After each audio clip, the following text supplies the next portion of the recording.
대전에 있는 국가정보자원관리원.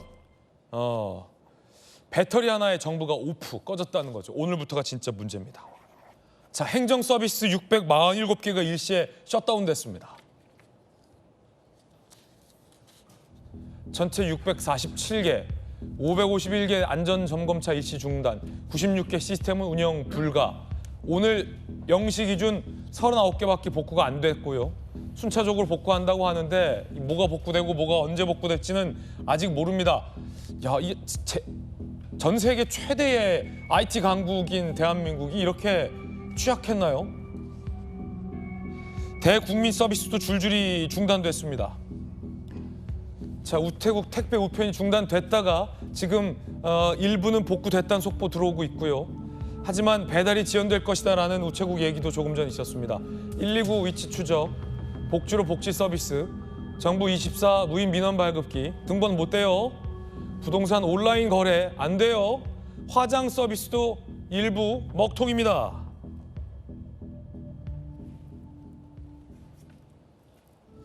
종합병원 관계자, 유가족이 직접 화장장을 찾거나 장례식장 직원들이 전화나 팩스를 이용하고 있다. 화장장 예약 먹통에 유족들은 혼돈입니다. 보건복지부 화장장 예약 대안을 마련 중이다라고 밝혔습니다. 문제는 과거 몇 년 전 카카오톡의 한 백업 서버가 불이 나서 먹통이 됐을 때 비슷한 부작용을 겪고도 정부가 그간 지난 정부, 현 정부 할 것 없이 예산도 대책도 마련하지 않았다라는 데 있습니다. 부실 관리를 했다는 겁니다. 김기웅 대변인님, 지금 주민등록 등본 안 떼져요 지금? 무인 발급기에서? 네, 예. 주민등록 초본 등본 안 되는 거로 저는 알고 있는데. 그러면은 등본 필요하거나 가족관계 필요하거나 네. 초본 떼야 하는 분들은 어떡합니까? 지금 월요일 아침인데 비즈니스 데이인데. 그러니까 기본적으로 이제 부동산 거래나 네네, 아니면 부동산 거래. 그다음에 또 금융 거래. 금융 거래. 그리고 또 어떤 뭐 회사에 이력서 낼 때도 등초본 필요한 경우도 있지 않습니까? 이런 가장 기본이 되는 것들부터 안 되게 됐을 때 은행 업무할 때 뭐 저런 거 내야 되잖아요. 맞습니다. 주민등록 그러니까 초본 떼야 되고 막 하는데. 요즘에는 이제 휴대전화를 가지고 스마트폰을 고 다 됐는데 이게 안 되는 거 아닙니까? 그렇다면 우리가 오프라인상으로 일일이 찾아다녀야 되는데 문제는 뭐냐면 우리가 전화를 하거나 실제 갔을 때 그 상담 창구에 있는 사람들이 예전에 비해서 많지 않습니다. 네네. 그러니까 지금도 제가 이 방송을 준비하는데 문자가 온 게 뭐냐면 민원 관련해서는 110이나 그리고 지자체 센터, 콜센터 120을 전화를 하라는 거죠. 그렇지만 지금 여기 전화했을 때 얼마나 많은 사람들이 또 전화를 많이 하겠습니까? 그러니까 이전에 비해서 우리가 정부가 그러니까 정부를 어떻게 본다면 그런 상담원들을 줄인 상태이기 때문에 일일이 전화를 했을 때 우리가 원하는 만큼의 그 서비스, 질적 서비스와 시간을 우리한테 다 할 수 없다는 거지 않습니까? 결국 우리가 정부의 어떻게 보면 효율화와 집중화를 통해서 많은 혜택을 받았는데 역설적으로 이 부분에 대해서 모든 것들이 한꺼번에 무너지게 됐을 때 오프라인 상으로 가질 수 있는 서비스라는 게 그 서비스를 할 만한 사람들이 지금 없다는 데 더 큰 문제가 있는 것 같습니다. 네. 화장장 예약도 안 돼요? 그러니까 사실 화장장이라는 거는 뭐 사인 간의 계약 같은 경우에는 하루 이틀 서로 간의 어떤 국가적인 재난이기 때문에 소위 말해서 서로 배려나 어떻게 보면 고려할 수, 참작할 수 있는 거 아닙니까? 그렇지만 상을 당했다는 거는 갑작스럽게 어머니나 뭐 부모님이나 이제 가족들을 황망한 상황에서 보내야 되는 상황인데요. 우리가 통상적으로 3일장을 하지 않습니까? 그렇다면 3일장을 했는데도 불구하고 화장장을 어떻게 보면 구하지 못해가지고 계속 병원에 안치할 수밖에 없는 상황이고요. 그러니까 또 한 번에 어떻게 보면 고인이 된 분을 어떻게 보면 가족들과의 어떤 안타까움 속에서 보내드려야 되는데 그런 자식으로서 어떻게 보면 인간으로서의 할 도리를 제대로 못한다는 그런 어떤 안쓰러움이 평생 갈 수도 있지 않을까 싶습니다. 그렇군요. 대국민 민원 창구인 정부24 들어가서 가족관계서 발급받아서 계약할 때 많이 썼는데 그거 아직 먹통입니다. 일선 지자체에 설치된 무인 민원 발급기 먹통입니다. 국민신문고, 국가법령정보센터, 공무원 내부 업무망인 온나라 시스템도 먹통입니다. 그리고 전국 화장시설 예약 서비스인 이하늘 장사정보 시스템도 접속이 제한되고 있다고 합니다. 우체국 업무도 완전히 복구되진 않은 상황이라 택배가 많이 지연될 것이다라는 얘기도 나오고 있고요. 시중은행의 비대면 주택담보대출도 쉽지 않은 상황이고요. 주민등록 진위 확인 시스템 마비로 금융권 비대위 계좌 개설도 어려운 상황입니다. 되는 건 뭐예요? 시민들 얘기 들어보시죠. 조금씩 복구된다는데 정확한 복구 여부도 모르겠고 또 일반 시민으로서 지금 세금이 마감이 내일 모레 9월 30일까지인데 약간 걱정된 부분이 많습니다. 지금 매매나 아니면 전세 같은 거 쉽게 접하고 쉽게 이제 이용하던 게 안 되었으니 그런 직장인 같은 경우는 개인 연차라든지 써야 돼서 이직해가지고 등본을 내야 될 일이 있는데 그걸 못 돼가지고 좀 시도를 했는데 안 되더라고요. 신분증 그 실물로 안 가져와서 여기 좀 문의하신 분들 좀 계신가 해가지고. 네, 많이 좀 있더라고요. 네이버로 들어가서 그거를 지금 하라고 지금 권하고 있어요. 해외에 있다가 들어오면서 서류 업무 처리하는데 필요해가지고 다음 일정들도 계속 밀리니까 걱정이 되기는 해요. 결혼식 때 예금 인출 때문에 잠시 들렸습니다. 인출은 될 줄 알았는데 실제로 안 돼가지고 좀 당황했습니다. 너무 많이 불편한 것 같습니다. 야, 우리 저 김솔 씨는 결혼식 때문에 우체국 통장에서 예금 인출해야 되는데 안 돼서 불편함을 겪었다라는 시민들 피해가 구체적으로 이어지고 있습니다. 전주혜 의원님, 참 택배도 지연될 수밖에 없다고 하는데 복구는 일부 되고 있다고 해요, 우체국 네. 업무는.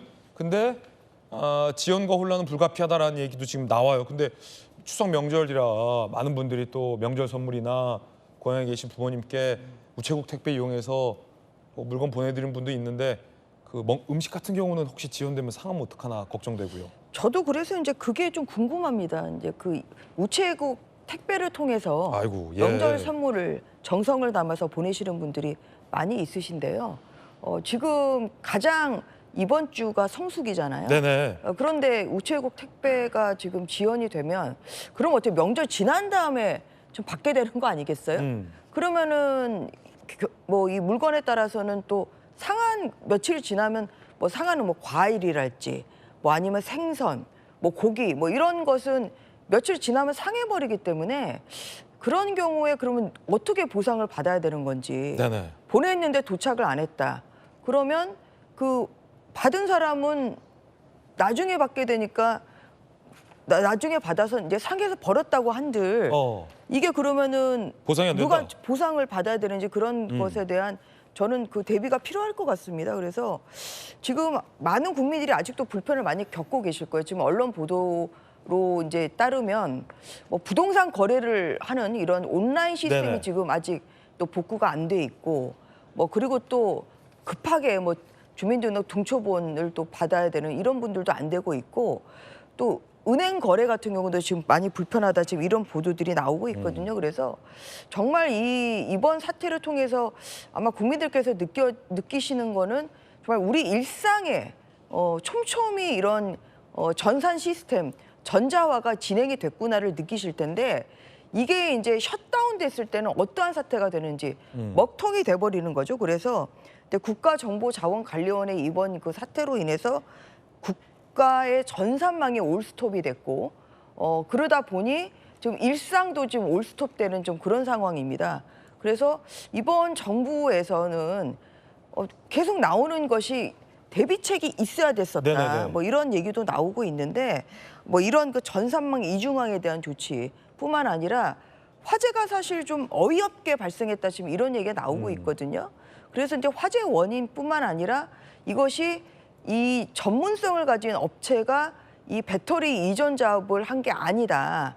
그러니까 전문성이 떨어지는 영세 업체가 이 리튬 배터리 이전을 하다가 또 일부 언론에 따르면 아르바이트생까지 지금 이런 그 작업을 했다는 거예요. 그러니까 사실 굉장히 중요한 이러한 그 작업을 하는 데 있어서 네네. 전문성이 떨어지고 또 영세 업체에 아르바이트생까지 하는 이러한 너무 말도 안 되는 그런 상황으로 인해서 화재가 났고 이로 인해서 지금 정말 국가 전산망이 올스톱되는 그러한 사태가 발생했기 때문에 정확한 사고 원인 규명뿐만 아니라 거기에 대해서 책임을 질 사람은 책임을 지는 이러한 자세로 나가야 될 것 같습니다. 네. 자, 조금 전 행안부가 밝힌 복구된 거는요. 제가 행안부 공문을 받았는데요.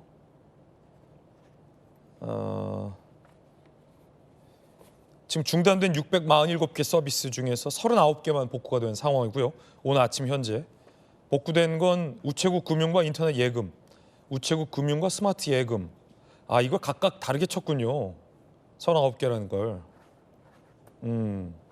같은 걸로 봐야죠. 그냥 우체국 금융 예금만 거의 복구가 됐고요. 모바일 신분증 확인 기능은 복구가 됐다고 합니다.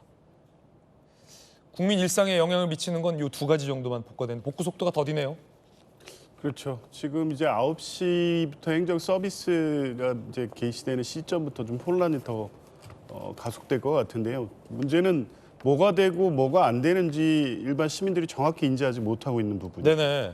이제 행안부에서는 그런 부분들을 상세히 좀 설명하고 어떤 방식으로 대체될 수 있는지 이런 부분을 빨리 좀 안내하는 게 필요할 것 같습니다. 그래서 이재명 대통령도 어제 이제 이 지금 과정 뭐 당연히 이제 복구를 한시라도 빨리 하는 게 일차적인 목표고 복구되기까지의 불편과 피해를 최소화하기 위해서 뭐가 되고 안 되는지 그리고 시급히 긴급하게 처리해야 될 어떤 민원 사무라든가 이런 부분들은 어떤 방식으로 대체되는지 이런 걸 좀 알려서 시민들이 당장 뭘 어떻게 해야 될지 모르는 상황은 해소해 줘야 된다. 아마 행안부도 그런 부분에 초점을 두고 대책 마련에 나서고 있는 것으로 그렇죠. 보이는데 중요한 지적이에요. 뭐가 안 되는지 어디까지 복구했는지 네. 언제쯤 복구가 된지 더디면 더딘 대로 이거 솔직하게 국민들 앞에 얘기해 줘야 돼요. 그렇죠. 뭐 감출 이유가 있겠습니까? 네네. 지금 그럴 이유도 없고 그럴 상황도 아닌 것이기 때문에 안 되는 뭐 서비스 647개 중에 몇 개가 복구되고 몇 개가 복구 안 되고 이거는 뭐 시민들 입장에서는 그 숫자가 중요한 게 아니지 않습니까? 주민등록번호 언제 뗄 수 있는지 그거 말해줘야 돼요. 당장 내가 필요한 거를 네. 어떤 방식으로 할 수 있을지가 중요한 거죠. 저도 뭐 저 같은 이 법조인들 법원 전자소송 사이트 들어갔더니 맞네. 안 되는 업무들이 지금 막 나오고 있습니다. 그렇죠. 그러니까 긴급하게 서류 제출 기한에 걸려 있거나 이런 문제를 어떻게 해결할지 이런 것부터 저도 일일이 가서 확인을 다 해봐야 되는 거거든요.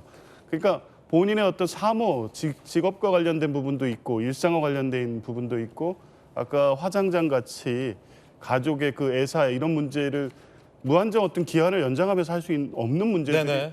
뭐 부지기수일 겁니다. 이런 부분에 혼란을 최소화할 수 있도록 행안부 또 행안부 외에도 직접 부처와 관련된 여러 민원 서비스들이 제한되고 있기 때문에 각 부처에서는 그런 부분들을 상세히 알려서 국민 불편과 피해를 최소화할 수 있도록 하는 조치에 만전을 기해야 될 것 같습니다. 경찰청이 교통 범칙금 과태료 납부 업무는 정상화됐다.